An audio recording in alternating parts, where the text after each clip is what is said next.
نحمده ونصلي ونسلم على رسوله الكريم اما بعد فاعوذ بالله من الشيطان الرجيم بسم الله الرحمن الرحيم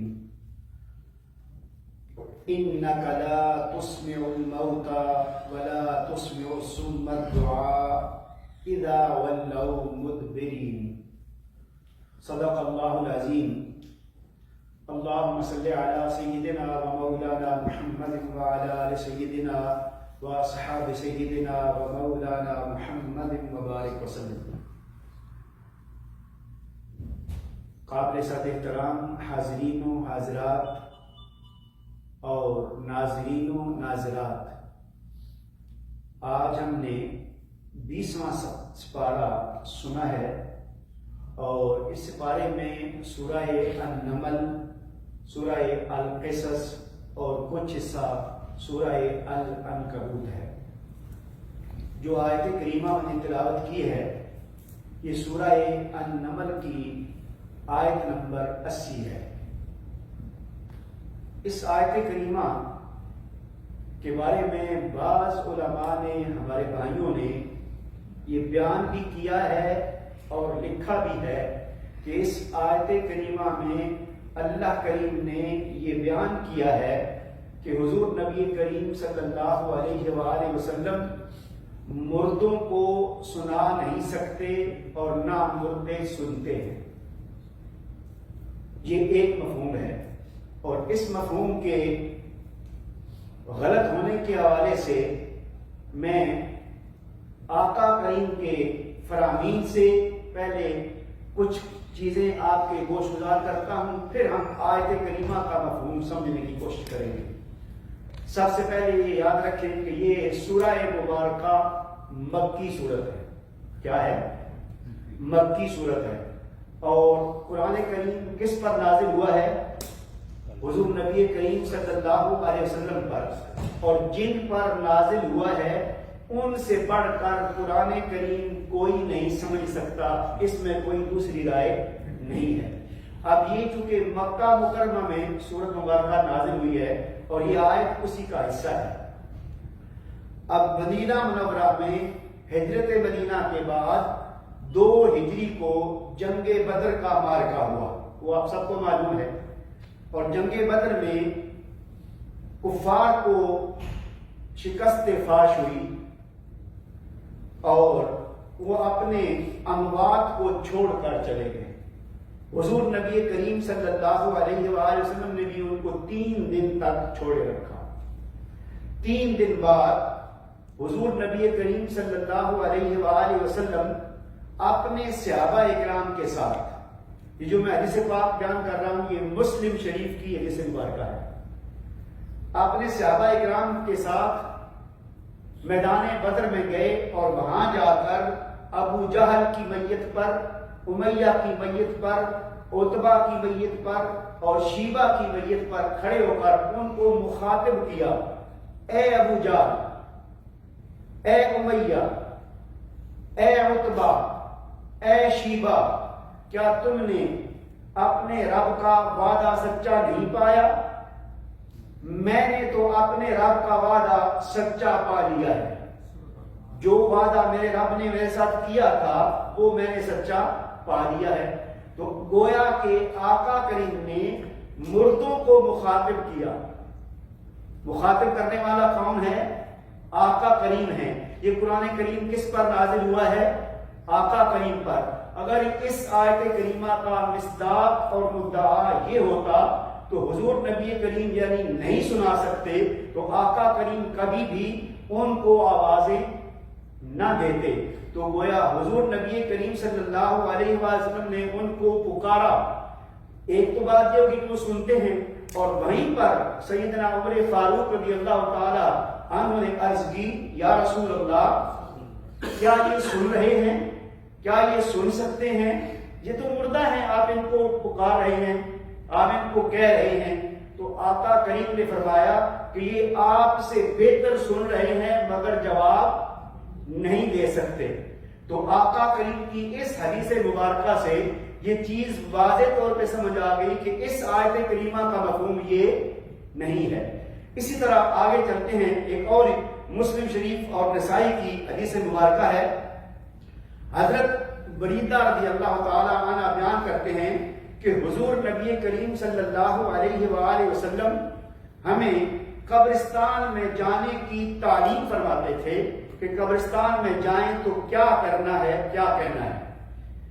وہ بیان کرتے ہیں چونکہ حدیث پاک لمبی ہے، صرف موضوع سے متعلق میں کلمات جو ہے نا وہ آپ کو پڑھ کے سناتا ہوں۔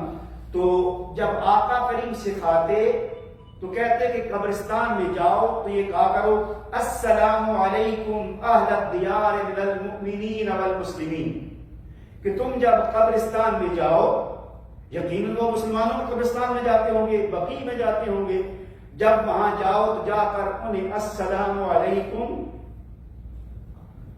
اہل الدیار المؤمنین، ان کو جا کے سلام کہنا ہے۔ اب آپ خود سوچ لیں ہم سلام کس کو کہتے ہیں؟ جو سننے والا ہے۔ تو گویا کہ آقا کریم کا تعلیم دینا صحابہ اکرام کو یہ اس بات کی علامت ہے کہ وہ مردے سنتے ہیں۔ اسی طرح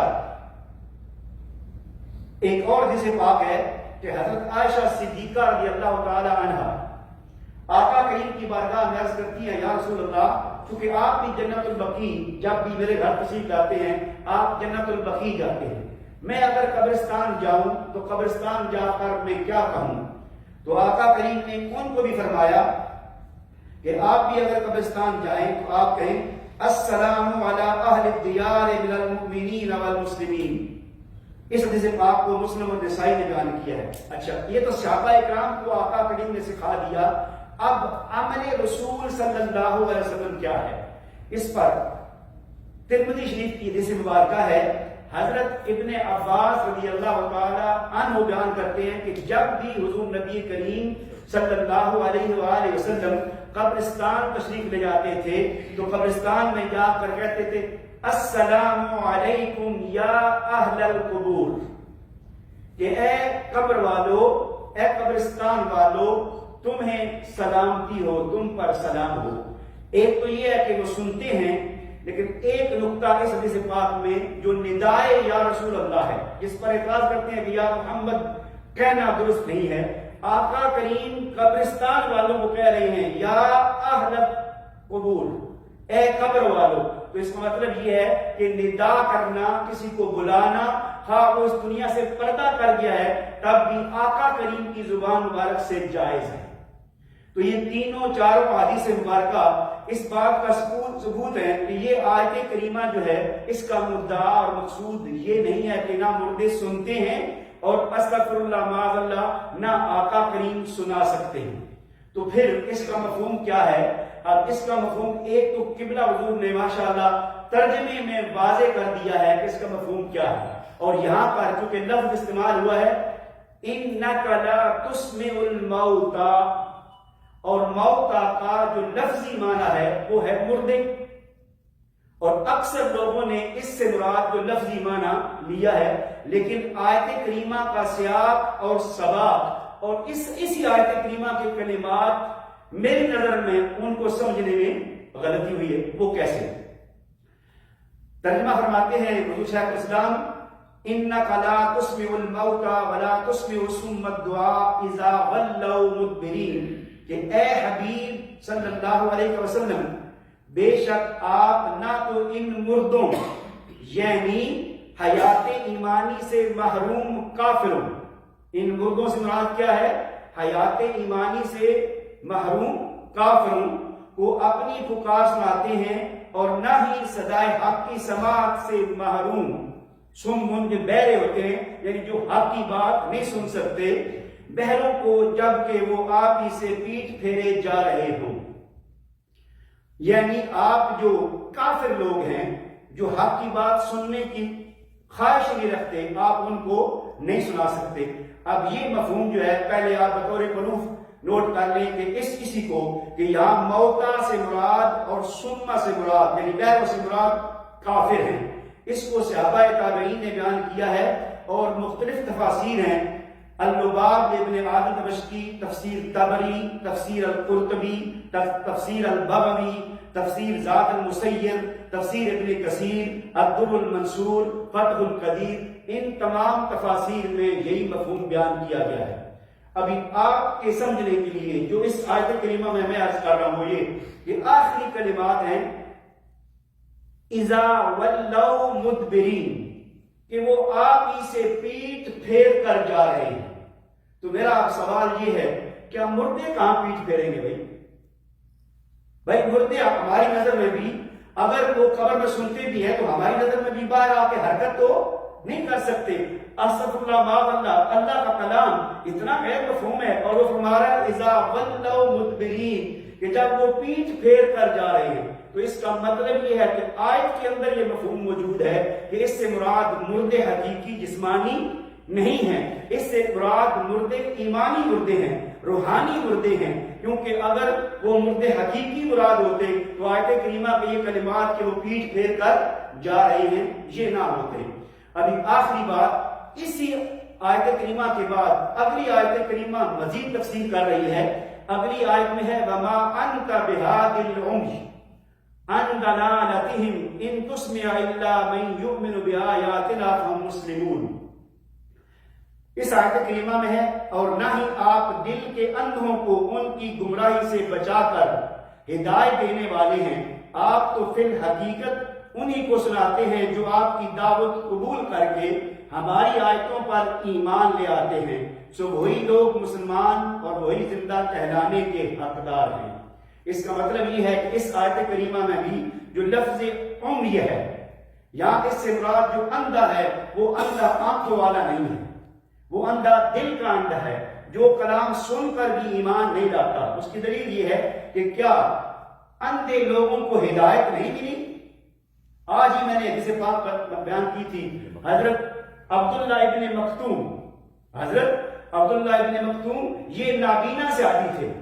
اب یہ نابینا صحابی تھے، اللہ کریم نے ان کو ہدایت دی تھی کہ فجر کی اذان یہ کہتے تھے۔ تو اس کا مطلب یہ ہے کہ یہاں عمیون سے مراد ظاہری اندھے نہیں ہیں بلکہ دل کے اندھے ہیں، باطن کے اندھے ہیں، ایمان سے اندھے ہیں جو کہ حق کی بات نہیں سنتے۔ اور یہاں بھی اس بات کی دلیل اللہ کریم نے آگے واضح فرما دیا، ان تسمع الا من یؤمن بآیاتنا، اے حبیب مکرم آپ تو بات اپنی ان کو سناتے ہیں جو ایمان لاتے ہیں۔ اس کا مطلب یہ ہے کہ جتنے بھی یہاں پر اس آیت کریمہ میں مفہوم ہے مردوں کا اور بہروں کا اور اندھوں کا، وہ ظاہری مردے، ظاہری بہرے اور ظاہری اندھے نہیں ہیں بلکہ وہ سارے دل کے اندھے ہیں، باطن کے اندھے ہیں اور ایمان کے مردے ہیں۔ تو اللہ تعالی ہمیں ایمان کی دولت نصیب فرمائے، بصیرت نصیب فرمائے، ایمانی قوت نصیب فرمائے، اور آقا کی ذات مبارکہ پر اور دین اسلام پر ایمان رکھنے کی اور اس پر قائم رہنے کی توفیق عطا فرمائے۔ وما علینا الا البلاغ المبین۔ ماشاءاللہ ماشاءاللہ۔ اے حبیب اے